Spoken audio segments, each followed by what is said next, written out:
السلام علیکم د وحدت درنو کتونکو زه حضرت یوسف دا وخت د پیښور په جنا پارک کې ولاړ یم دلته د دبلیو اس اس پی ملازمین چې دي هغوی د خپلو مطالبو په حق کې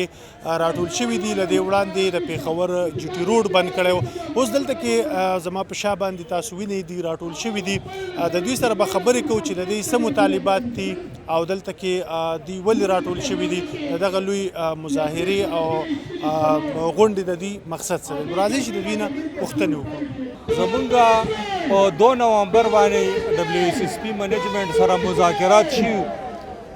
او هغه کامیاب مذاکراتو زموږ چې کومې مطالبې وي هغه موږ سره هغې ومنلې.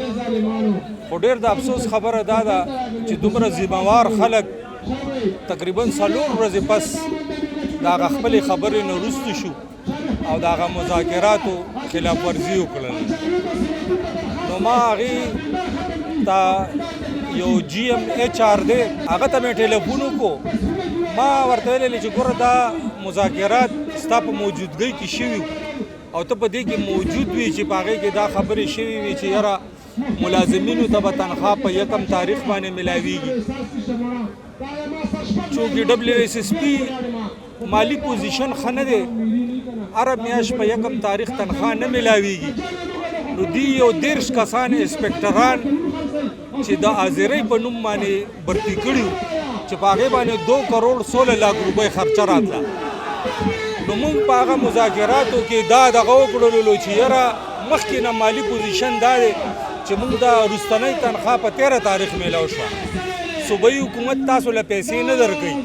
نو 2 کروڑ 16 لاک روپۍ تاسو مزید بوج چې په دې باندې واچولو، نو دا لازمي خبره دا ده چې د دې زور به ملازمینو له راځي. نو هغه موږ سره هغې ومنله چې یاره دا به راتلونکي بورډ پورې موږ دا خبره دغه کو ایثاره کو او راتلونکي چې دا خبره بورډ نه پاس شوې ده نو دا به د بورډ په ذریعه باندې واپس کیږي. موږ ورته ویلې بالکل دا خبره ټیک ده. هغې هغه 13 کسان چې راولېږل نو ما هغې ته دا ویلې تاسو په مذاکراتو ما سره دا خبره کړې وه چې دا به دوباره بورډ ته پیش کیږي او هغې نه به دا دغه مونږ کینسل کوو د بورډ نه. بل ما ولا دا آپشن هم ورکو که فرض که تاسو له صوبایي حکومت پیسې ډبل درکړي، سی او یو پوسټ دوی منظور کړی او مالې 2 منظور کوي، ضرورت یې نشته. ډیپټي سی او پوسټ یې منظور کړی او هغې باندې تقریبا 10 لکه روپۍ به د دبلیو اس اس پي خرچه راځي د میاشتې. نو ما هغې ته ویلې چې 2 پوسټه تاسو منظور کوئ خو پیسې خو راوړئ د صوبایي حکومت نه که. صوبایي حکومت په وروستنۍ میاشت کې 20 کروڑ روپۍ ورکړلې د تنخوا، هغه صرف تنخوا میلاو شوله. د کوړې ګاډي صرف د دې د وجې ولاړي چې هغې کې د تیلو اچولو پیسې نه. اوس نن 24 تاریخ دی او دومره ظلم خبره ده چې په 24 تاریخه پورې ملازمینو د تنخوا نه ده میلاو شوې. زمونږ چې کوم مطالبات دي نو زمونږ دا مطالبات دي چې دلته کې د دبلیو اس اس پي چې کوم راغلی ده، خاص کار د رضوان بنګش چې کوم راغلی دی، مسلې ټولې د جوړې کړي دي. مسله دا ده زمونږ چې دی وایي چې مونږ لکه د کارپوریشن ملازم یو، مونږ یې دی له ورکړي په 20% ډیپوټیشن باندې. اوس د دبلیو اس اس پي ملازم وایي چې د دې تنخواګانې زیاتې دا مونږ نشو دغه کولی او دی به مونږ ټاون ته واپس لیږو. ټاون والا وایي چې مونږ سره ستاسو ځای نشته، ولې چې صفایي او اوبه دلته کې دبلیو اس اس پي سره دي. نو بس په دې باندې دې شیز باندې زمونږ دې سره دا احتجاج او دا لانجه روانه ده. دا نن چې تاسو دا ګورئ هلته مزدوران راوتي دي خپل حق اخیستو دپاره به روډونو ته، نو دا موږ سره په 2 نومبر باندې چې دی معاهده شوې وه، موږ سره انتظامیه ناسته وه، په هغې کې چې دی سیکرټري صاحب هم ناست و، په هغې کې چې دی د بورډ چیرمین هم ناست و، چیف ایگزیکټیو افیسر هم ناست و. او دا معاهده شوې وه چې دا کم 2400 ملازمین دي دا به چې دی موږ نه سرپلس کوو او دلته کې به چې دی د دوی کم مستقبلي هغه به چې دی ښه ټیک ټاک وي. خو دوی چې دی د خپل معاهدې نه چې دی وتښتېدل، خلاف ورزي وکړله. 30 کسان نور انسپکټران هم برتي کړل.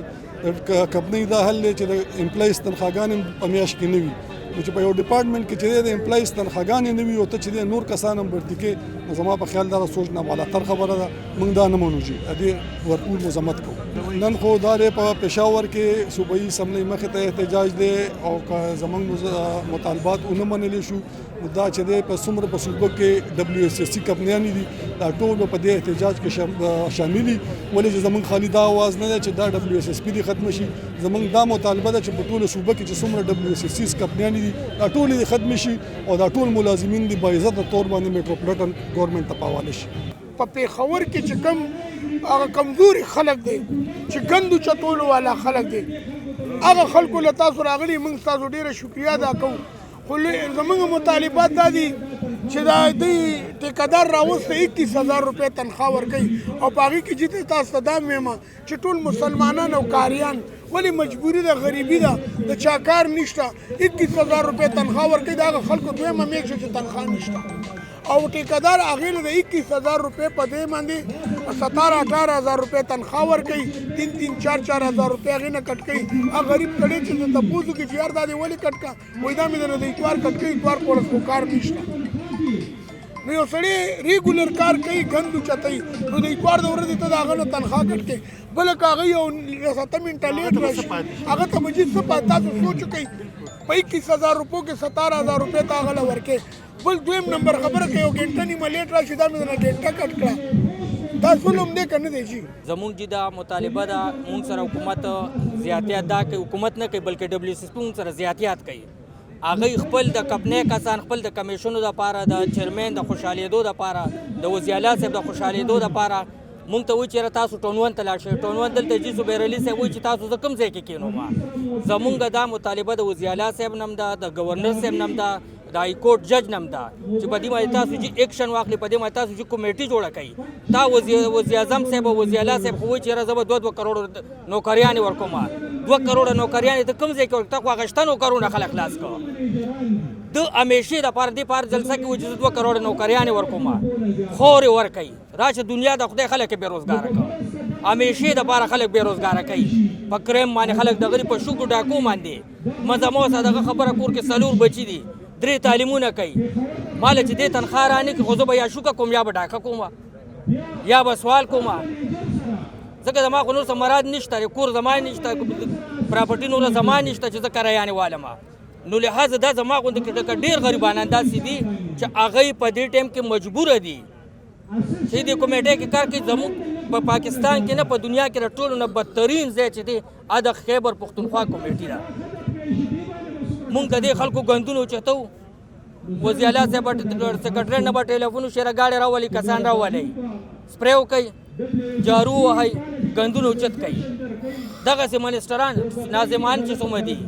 مونږ یې دومره مجبوره کړي چې بالې ټایم کې ولا مونږ په دې دغه شو چې یاره مونږ نوکري پرېږدو بالکل د وحدت درنو کتونکو تاسو د WSSP د ملازمانو او د مشرانو دغه خبرې دغه فریاد او شکایتونه واوریدل د دې مطالبه ده چې حکومت دوی ته تنخواګانې په وخت باندې ادا کړي او د دې